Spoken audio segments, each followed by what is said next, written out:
नमस्कार। क्रिसमस का नाम सुनते ही मन में घंटियां, तोहफे और खुशियां दौड़ जाती है ना? पर क्या हमने कभी सोचा है कि ये त्योहार जैसा आज है वैसा हमेशा से था? चलिए आज इसकी कुछ छिपी हुई परतों को खोलते हैं और इसकी आकर्षक कहानी को समझते हैं। तो चलिए सबसे पहले और सबसे बड़े सवाल से ही शुरू करते हैं। हम सब 25 दिसंबर को ही क्रिसमस क्यों मनाते हैं? क्या ये तारीख हमेशा से इतनी खास थी? और यहीं पर कहानी में पहला ट्विस्ट आता है। पता है क्या, बाइबल में कहीं भी यीशु के जन्म की कोई तारीख दी ही नहीं गई है, एक भी नहीं। तो फिर सवाल ये उठता है कि ये 25 दिसंबर की तारीख आखिर आई कहां से? ये तारीख कोई अचानक से नहीं चुनी गई। इसके पीछे चौथी सदी का एक बहुत ही स्मार्ट, बहुत ही सोचा समझा फैसला था। चलिए जरा इस कहानी में और गहरे उतरते हैं। देखिए, बात यह है कि उस जमाने में रोमन साम्राज्य में 25 दिसंबर के आसपास कई बड़े पुराने त्योहार मनाए जाते थे, जैसे कि सैटर्नेलिया, जिसमें खूब दावतें होती थीं, घर सजाए जाते थे, तोहफे दिए जाते थे। कुछ जाना पहचाना लग रहा है ना? और तो और 25 दिसंबर को सोल इन्विक्टस यानी अजय सूर्य का जन्मदिन भी मनाया जाता था। तो शुरुआती चर्च ने एक बहुत ही कमाल की स्ट्रैटेजी अपनाई। इन त्योहारों को खत्म करने के बजाय उन्होंने इनकी सारी मजेदार परंपराओं को क्रिसमस का हिस्सा बना लिया। बस उन्हें एक नया ईसाई मतलब दे दिया। अच्छा, तारीख की गुत्थी तो सुलझ गई। अब बात करते हैं उन चीजों की जिनके बिना क्रिसमस अधूरा है, यानी इसके सबसे जाने पहचाने चेहरे। देखते हैं इनकी कहानी कैसे बनी। आज हम जिस मोटे हंसमुख सांता क्लॉज को जानते हैं ना, उनकी कहानी ने एक बहुत लंबा सफर तय किया है। ये कहानी शुरू होती है चौथी सदी में तुर्की के एक असली संत सेंट निकोलस से। फिर उनकी कहानियां नीदरलैंड्स पहुंची, जहां वो सेंटा क्लॉज बन गए। सदियों बाद 19वीं सदी में अमेरिका में एक कविता ने उन्हें उनकी उड़ने वाली स्लेज और 12 सिंगे दे दिए। और फिर 1930 के दशक में कोका कोला के एक ऐड ने उन्हें ये लाल सूट पहनाकर हमेशा के लिए हमारी यादों में बसा दिया। कमाल है ना? तो सांता की कहानी तो वाकई में बड़ी दिलचस्प है। पर अब क्रिसमस के दूसरे सबसे बड़े आइकन पर आते हैं। कभी सोचा है हम कड़कड़ाती सर्दियों के बीच में एक पेड़ को अपने घर के अंदर क्यों सजाते हैं? आपको जानकर हैरानी होगी कि ये परंपरा भी असल में ईसाई धर्म से भी कहीं ज्यादा पुरानी है। हजारों साल पहले से कई संस्कृतियों में सदाबहार पेड़ को जीवन का प्रतीक माना जाता था। फिर 16वीं सदी में जर्मनी में इसे क्रिसमस से जोड़ा गया।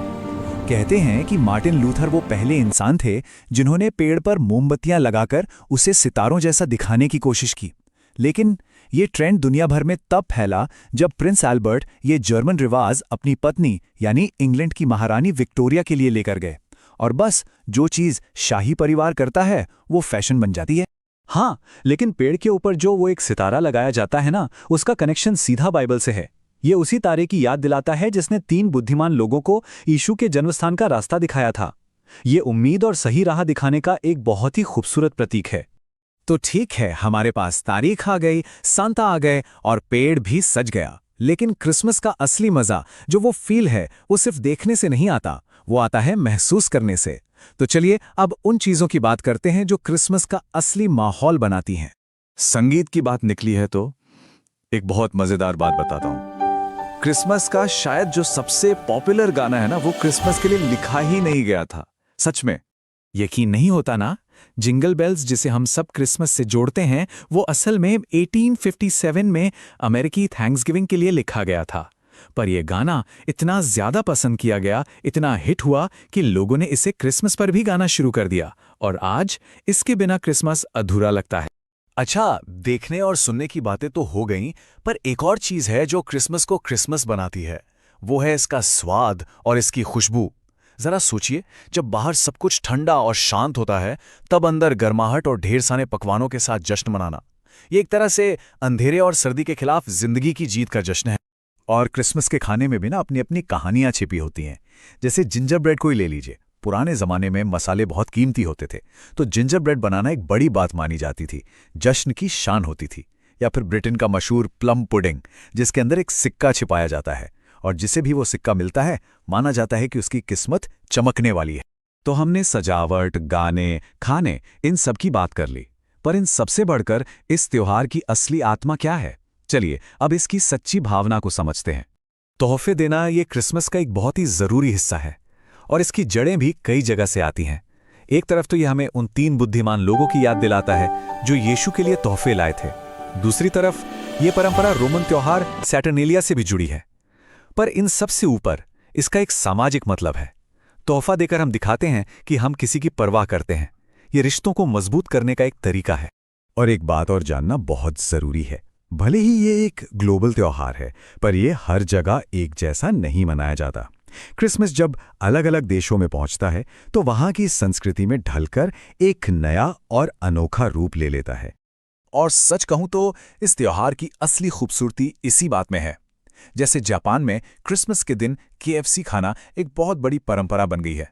ऑस्ट्रेलिया में क्योंकि दिसंबर में गर्मियां होती हैं तो लोग बीच पर बारबेक्यू पार्टी करके क्रिसमस मनाते हैं। और मेक्सिको में जश्न के तौर पर पिन्याटा फोड़ा जाता है। हर संस्कृति ने इसे अपना एक अलग ही प्यारा सा रंग दिया है।